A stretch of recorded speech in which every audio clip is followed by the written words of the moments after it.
5 सीटें एनडीए गठबंधन की हैं और 5 समाजवादी पार्टी, सीधे सीधे इनके गठबंधन का कोई भी व्यक्ति नहीं है।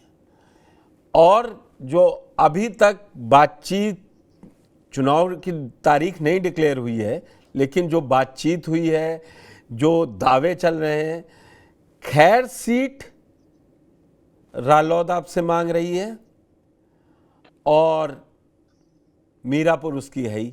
वही हाल संजय निषाद भी 2 सीटें चाह रहे हैं, कह रहे हैं कटहेरी हमको मिले और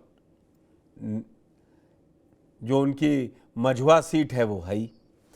तो किस तरीके से गठबंधन बनाए रखने के लिए दबाव में क्या है, परेशानी है कुछ, या गठबंधन रहेगा और 10 सीट? आप लोग कितनी सीटों पे लड़ेंगे? 8 आपके हिस्से में आएंगी और एक सीट मीरापुर और ये मझुआ आपके सहयोगियों के पास चली जाएंगी।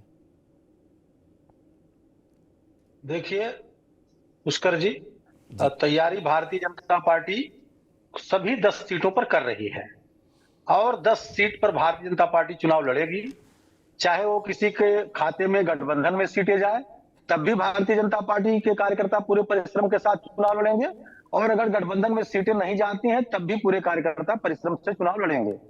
भारतीय जनता पार्टी का जो संगठनात्मक ढांचा है, उसमें भी हम माइक्रो मैनेजमेंट बूथ पर जाकर के कर रहे हैं, और सरकार की तरफ से भी एक प्रभारी मंत्री के नेतृत्व में टीम बन चुकी है, जो लगातार बैठकें करके वहां की रिपोर्ट जान रही है, और वो रिपोर्ट जहां संगठन को मजबूत करने वाली होगी, वहीं प्रत्याशी चयन में भी उस रिपोर्ट की भूमिका होगी। पूरी ताकत के साथ भारतीय जनता पार्टी 10 सीट पर चुनाव लड़ेगी, और पार्टी के नेतृत्व का यह फैसला होता है कि कौन सी सीट किसको देनी है, कौन सी सीट किसको नहीं देनी है। ये हमारे यहाँ पार्लियामेंट्री बोर्ड तय करता है, जैसा भी वो तय करेगा उस अनुसार हम लोग काम करेंगे।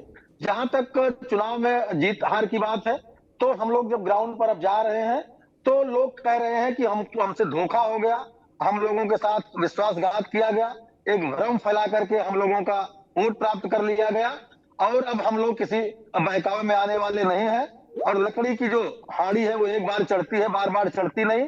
तो जो संविधान बदल देने का नैरेटिव और 1 लाख रुपया सभी महिलाओं को देने का नैरेटिव इंडी गठबंधन के लोगों ने चलाया था, इस चुनाव में उध्वस्त होगा और एकदम दूध का दूध पानी का पानी हो जाएगा, और अब हवाएं ही करेंगी रोशनी का फैसला, जिस दिए में जान होगी वो दिया रह जाएगा। अवधेश जी, तो जो ये रिपोर्ट आ रही थी, जो समीक्षा बैठक चली, उसमें जो ये रिपोर्ट आ रही थी कि कई विधायकों ने और हारे हुए और जीते हुए सांसदों ने लिख के दिया है, जो चिट्ठी गई थी, कि हमें तो अपनों ने ही हराया है। खूब बयान आए हैं और उस पर चर्चा है नहीं। तो मैं ये समझना चाह रहा हूं कि बीजेपी की लाइन यही है कि इन लोगों ने धोखे से चुनाव जीत लिया, इंडिया गठबंधन वालों ने, और पार्टी इसमें मजबूत रहेगी, जो इनके हिस्से की सीटें हैं उस पर भी कब्जा जमाएगी। देखिए, 3 स्तर की समीक्षा हुई है। एक मंडल स्तर पर समीक्षा हुई है, एक प्रत्याशी को बुला करके उनसे पूछताछ हुई है, और संगठनात्मक समीक्षा हमारे जो मंडल, सेक्टर और बूथ स्तर के कार्यकर्ता हैं उनसे हुई है। और सभी प्रकार की समीक्षा में ये बात निकल करके आई है कि जो एक नैरेटिव खड़ा किया गया, जो एक विमर्श बनाया गया इंडी गठबंधन के लोगों द्वारा कि संविधान समाप्त हो जाएगा, ये लोग आएंगे, तो एक डर फैलाया गया, हम आएंगे तो 1 लाख रुपए सभी महिलाओं के खाते में देना प्रारंभ कर देंगे। तो इस समीक्षा तो कहाँ है? तो ये झूठ कहाँ हुआ? उसको जनता ने अपनाया होता तो इनको पूर्ण बहुमत से भेजा होता इंडिया गठबंधन को। जो ये नुकसान, कुछ लोग उस भ्रम में आ गए, और कुछ लोगों ने इंडी गठबंधन की तरफ विश्वासघात में उनके चले गए, उनके झूठे बहकावे पर चले गए। लेकिन इसके बावजूद भी एक बड़ा वर्ग भारतीय जनता पार्टी के पक्ष में, एनडीए गठबंधन के पक्ष में डटा रहा, वो अभी भी डटा है, लेकिन अलग अलग प्रदेशों की अलग अलग स्थिति है। उत्तर प्रदेश के संदर्भ में जब हम बात करते हैं तब ये परिस्थिति ज्यादा मजबूती से लागू हो जाती है कि उस नैरेटिव को कहीं ना कहीं फेल करने में, काट करने में हम लोग उतनी ताकत से उस बात को नहीं कर सके, इस ये भी समीक्षा का एक बिंदु आया है। आप बाकी एकजुटता का बिंदु आया है, प्रशासनिक बिंदु आए हैं, संगठनात्मक कुछ बिंदु आए हैं। वो सारी चलिए, अब कमियों अगले राउंड में आप पास आते दूर हैं। करके अगली अब बार विजय पूरी राठी जी ताकत के से पास जाता हूं। जाएंगे। अब मैं विजय राठी जी के पास जाता हूं। जी बेईमानी से जीत ली विजय जी आपने जीत, तो आपने जनता को धोखा दिया और 37 और 6 आपके सहयोगी 43 सीटें आप इन लोगों से छीन ले गए, जो धोखे से। पिछली बार 64 थे। उस पे मत बताइएगा, लेकिन आप के गठबंधन साथी भी सीट मांग रहे हैं, दावा ठोक रहे हैं कि चाहिए हमको भी। और बसपा उपचुनाव में आ रही है, आपको पता ही होगा। तो क्या तैयारी है?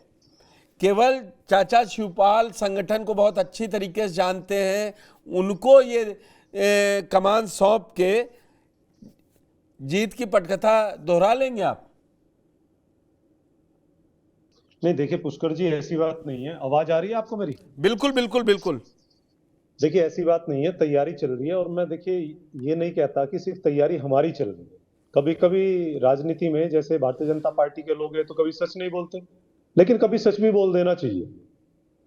पार्टी जितनी भी है सब अपने स्तर से तैयारी कर रही है, जो जैसा भला समझता हो उस हिसाब से।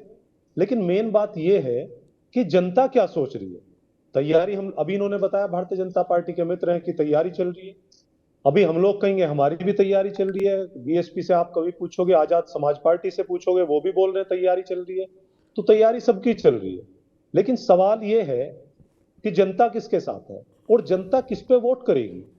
क्या भारतीय जनता पार्टी मुद्दों की बात कर रही है? क्या भारतीय जनता पार्टी जो पेपर लीक, आज जो सबसे ज्वलनशील मुद्दा उत्तर प्रदेश का पेपर लीक, पेपर का स्थगित होना जो सबसे ज्यादा हाईलाइटेड है, और उसके बाद एक और जोड़ दिया जो शिक्षकों के साथ ये कर रहे हैं ऑनलाइन हाजिरी का, जिसमें अभी एक हस्बैंड वाइफ एक्सपायर भी हो गए जल्दी जाने के चक्कर में स्कूल। जो ये काम कर रहे हैं, पूरे 6 लाख शिक्षकों ने जो बहिष्कार किया है, आप पूरा माहौल उत्तर प्रदेश का देखिए इनके अगेंस्ट है। लेकिन उनके बाद भी अगर प्रवक्ता बोल रहे थे बीजेपी के, मुझे बड़ी हंसी आ रही थी कि 3 स्तर पे समीक्षा चल रही है। मैं ये कहूंगा गांव की भाषा में कि 3 स्तर पे समीक्षा नहीं चल रही, देख हम भी रहे हैं। 3 स्तर पे जूत बज रहा है इन पे आपस में। मंडल स्तर पे तो यही बज रहा है हमारे ऐसी इसमें, और ऐसी जिला किसी स्तर में से नहीं। मैं विजय जी प्लीज ठीक है, देखिए, फिर ठीक वो है, गलत हो मैं जाएगा इन्हीं ना, की फिर वो कुछ अपनी अच्छा भाषा में कहेंगे। मैं डिबेट, मैं इन्हीं अच्छी की डिबेट अच्छा कीजिए। ठीक है, ठीक है, ठीक है। मैं देखिए इन्हीं के कार्यकर्ता का मैंने लाइन कोट सकती कर है, दी। ये हालांकि हल्ला मुझे बोल लेकिन संस्कृति इन्हीं के के लोग हैं, कार्यकर्ता की तो इन्होंने क्या इनसे किया, कोई अच्छा आचरण की उम्मीद नहीं की जा इन्होंने सकती। अब अवधेश जी देखिए मैंने रोक दिया और आपसे इनका जवाब आप लेंगे, आप परेशान मत होइए। आप बोल रहे थे अगर आप मेरा समय लेना चाहें आप ले लीजिए।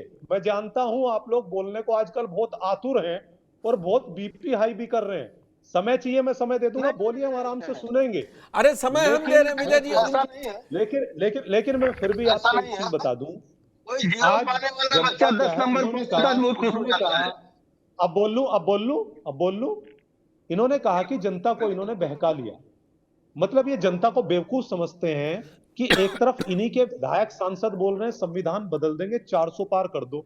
वो तो इन्होंने बोला, हमने तो उन्हीं को बताया है ना कि वो बोल रहे हैं। और दूसरा, अगर ये हमसे पूछे भाई कैसे बदलेंगे, आरक्षण तो खत्म कर रहे हैं, ये तो प्राइवेटाइजेशन कर रहे हैं। तो पढ़े लिखों को फारसी किया और हाथ कंगन को आरसी किया, तो आपके सामने है। आप ही के लोग बोल रहे हैं, उन्हें पकड़िए ना पहले। अब उनको तो पकड़ा नहीं, हमें आकर के दोष दे रहे हैं कि भाई आप बोल रहे हैं। आप ही के लोगों ने बोला। और मेरठ में देखिए, मैं तो जहां का रहने वाला हूं, अरुण गोविंद जी ने बोला, यहाँ खुद उनके लोगों ने विरोध किया और माथे पे हाथ मार लिया, करे यार क्या बोल रहे हैं। उन्होंने बोला कि अगर संविधान में कुछ चेंज करना भी हो तो दिक्कत भी क्या है, ये उन्हीं का बयान है। लेकिन एक बार भी उसको कोर्ट नहीं करेंगे। और उसके बाद ये बोल रहे हैं कि जनता को बहका लिया। भाई जनता इतनी समझदार है कि वो बहकावे में नहीं आएगी, लेकिन आपका झूठ का पर्दाफाश जरूर कर रही है, वो समझ रही है। 24 लाख लोगों का पेपर लीक होना और फिर स्वीकार भी नहीं करना, और जब सब जगह से रास्ते बंद हो गए तब स्वीकार करना। इतना प्रतिष्ठित पेपर, पीसीएस जे की कॉपियां बदलना, कॉपियां फटना, दूसरे लोगों से लिखना, और उसका रिजल्ट देखिए अभी ये है कि 6 लोग बाहर जाएंगे, 7 लोग अंदर आएंगे। अभी हाईकोर्ट का डिसीजन है। उसके बाद मुझे आवाज आ रही है, मेरी आवाज आ रही है? बिल्कुल बिल्कुल विजय जी आ रही है। मुझे अभी लास्ट नेट का पेपर स्थगित हो गया पेपर देने के बाद। ये उत्तर प्रदेश देखिए, मैं कभी ये नहीं कहता कि किसी पार्टी के राज में पेपर लीक हुआ है, नहीं हुआ, हुआ होगा जरूर सब पार्टी, लेकिन इनकी पार्टी में तो 70 से ज्यादा पेपर आउट हो गए। अरे कोई एग्जाम कराओगे नहीं कराओगे, उस पर बात ही नहीं करेंगे। और मैं पूरी गारंटी दे रहा हूं, पूरे डिबेट में 70 से ज्यादा पेपर लीक में, बेरोजगारी पे, लोगों की आत्महत्या पे, टीचरों के ऊपर अत्याचार, उनकी मृत्यु, उनको कुछ ना देना, कैशलेस स्कीम ना देना, ये किसी चीज पे बात नहीं करेंगे। अभी देखना ही बात करेंगे, बस बहका लिया बहका लिया बहका लिया। अरे जनता को इतना बेवकूफ मत समझो। और अगर बोलना है खुलेआम तो बोल दीजिए कि उत्तर प्रदेश की जनता, देश की जनता बेवकूफ है, वो बहकावे में आ जाती है। सच बात तो ये है कि जनता को आपके झूठ का पता चल चुका है, और काट की हांडी आपकी है, आपने 2-3 बार चढ़ा ली। अब कैसे करेंगे आप? आपको सबसे बड़ी बात यह है, देखिए कोई हारे जीते पुष्कर जी, कोई हारे जीते, ये हार जीत राजनीति के पहलू हैं एक ही सिक्के के। लेकिन हम ये कह रहे हैं कि मुद्दों की बात आने लगी, जैसे ये चुनाव हारे, योगी जी ने मीटिंग की, जल्दी से देखा कितनी वैकेंसी खाली है, सख्त निर्देश दिए कि जल्दी से भरो जल्दी से भरो। अगर पहले से काम चल रहा था तो आपने लगातार मीटिंग क्यों की? आप जवाब दो ना इस चीज का। लगातार वो शक्ति दिखा रहे हैं कि भाई सारी वैकेंसी भरनी चाहिए लगातार, इसका मतलब कहीं ना कहीं कमी थी। हमें खुशी इस बात की है कि बहुमत आपको मिला, अच्छी बात है, लेकिन चुनाव मुद्दों पे आया, यही हम चाहते थे। चुनाव मुद्दों पे आया, ठीक है विजय जी, नेक्स्ट राउंड आऊंगा। मेरे साथ ब्रजेश शुक्ला जी, वरिष्ठ पत्रकार जुड़ चुके हैं। वरुण जी, पहले मैं आपसे जानना चाहूं, अवधेश जी को आपने सुना कि उन्होंने बताया कि लोकसभा में इन्होंने झूठ बोल दिया, बहका दिया, इसलिए अब जनता तैयार बैठी है इनको हराने के लिए। विजय जी ने मुद्दों की बात उठा दी, पेपर लीक उठा रहे हैं विजय जी, टीचर्स की जो डिजिटल अटेंडेंस जैसे मुद्दे उठा रहे हैं। आपको क्या लगता है कि उपचुनाव में भी जो वाकई में ये एक नैरेटिव तो चला था कि संविधान, एक लोग बचा रहे थे, एक लोग बता रहे थे कि संविधान बचाओ नहीं तो ये संविधान खत्म कर देंगे, उस नैरेटिव का असर उत्तर प्रदेश में दिखाई दिया, और वही असर रहा कि 2024 के जब चुनाव आए 4 जून को, तो उसमें जो बड़ी सीटों की कमी रह गई 32, वो यूपी से ही बड़ा चंक गया 29 सीटों का। आपको क्या लगता है इन 10 सीटों के उपचुनाव में ये इंडिया गठबंधन एकजुट रह पाएगा? और ये उसी, क्योंकि अब योगी जी के काम पर सारा वो है, सीएम के फेस पे जाएंगे और उनके पास लॉ एंड ऑर्डर होगा, उनके पास ये होगा कि हम काम कर रहे हैं, और उपचुनाव भी है। तो आपको क्या लग रहा है लड़ाई में? पुष्कर जी, अपन ने जब लोकसभा चुनाव थे, जब भी डिस्कशन किए थे, डिबेट्स की थी, जब मैंने कहा था कि विपक्ष का ग्लैमर बना नहीं, मोदी जी का ग्लैमर रहा नहीं, संविधान का, आरक्षण का, ये सब नैरेटिव प्रयास किए गए, लेकिन जनता जो थी ना 10 साल के मोदी जी के शासन से परेशान थी, मानसिक और आर्थिक रूप से, क्योंकि नौकरियां मिल नहीं रही, महंगाई से लोग परेशान, इनकम आप भी देखिए, लोगों की खर्चा बढ़ता जा रहा है, इनकम कम होती जा रही है। आप अगर आंकड़े भी देखोगे तो आंकड़े की कोई बात करें और नेचुरल बात करोगे तो भी सबको पता है, हम सबको, कि महंगाई इतनी ज्यादा हो रही है, इनकम हो नहीं रही, बचत कम होती जा रही है, आदमी की खर्चा बढ़ता जा रहा है, तो लोग इन चीजों से परेशान है। नीट की बात हुई, एग्जाम्स की बात हुई, बच्चे चारों तरफ से परेशान है, उनको किसी प्रकार का कोई प्राइवेट जॉब नहीं मिल रहा, सरकारी जॉब नहीं मिल रहा, तो जो पढ़ पढ़ के बच्चे बाहर आ रहे हैं, उनकी मानसिक स्थिति कैसी, उनके परिवारों की स्थिति ऐसी। अब जो नेता है, पॉलिटिकल पार्टीज, ये अपने नैरेटिव बनाते रहो, संविधान का करते रहो, कोई अभी ये कह रहे हैं विश्वासघात किया, भाई जनता पागल थोड़ी, विश्वासघात किया 10 साल से तो मोदी जी भी कह रहे थे 2 करोड़ रोजगार हर साल दूंगा, ये दूंगा वो दूंगा। तो जनता ने, जो इस चुनाव था लोकसभा का, मोदी सेंट्रिक चुनाव था, मोदी के पक्ष का ही वोट था, मैंने पहले भी कहा, आज भी कह रहा हूँ, मोदी के खिलाफ वोट था। तो ये विपक्ष भी अपने उसमें नहीं रहे कि साहब विपक्ष को ने कोई मजबूती से चुनाव लड़ा इसलिए सीटें आ गई, मजबूती से लड़ते तो 240 सीटें मोदी जी की नहीं आती। मैं आज फिर कह रहा हूँ। रही बात अब उपचुनाव की, उपचुनाव में मोदी जी का फेस तो ज्यादा आएगा नहीं, आपने जैसा अभी बताया, योगी जी का आएगा।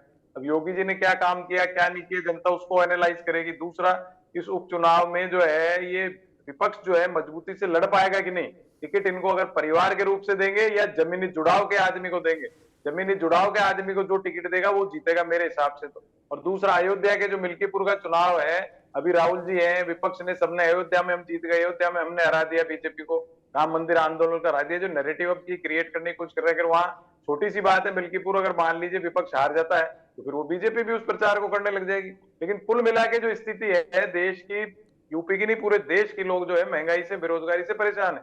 और आज के जो पॉलिटिकल पार्टीज हैं ये बातें तो टीवी चैनल्स पे डिबेट्स में सब करते हैं, लेकिन आपने भी नोट किया होगा पिछले 10 साल में एक भारत जोड़ो यात्रा जरूर राहुल गांधी की बढ़िया हुई, बाकी विपक्ष ने सड़कों पे कोई धरने प्रदर्शन जैसे पहले हम देखा करते थे 10 साल पहले 20 साल पहले जनता को देखते थे धरने प्रदर्शन पॉलिटिकल पार्टीज करती थी, रैलीज करती थी, वो जनता के मुद्दों पर मुझे कहीं नजर ही नहीं आती, खाली टीवी चैनल्स ये जैसे सोशल मीडिया ये काम चल रहा है।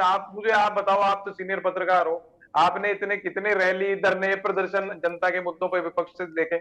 वो जब तक नहीं करेंगे जब तक जनता के बीच में सन्नाटे में चला गया, विपक्ष सन्नाटे में रहा, सन्नाटे में रहा है। और जब तक सड़कों पे नहीं आएंगे, जो मुद्दे गिना रहे हैं टीचर्स के मुद्दे, नीट के मुद्दे, भैया आप आओ सड़कों पे धरने दो,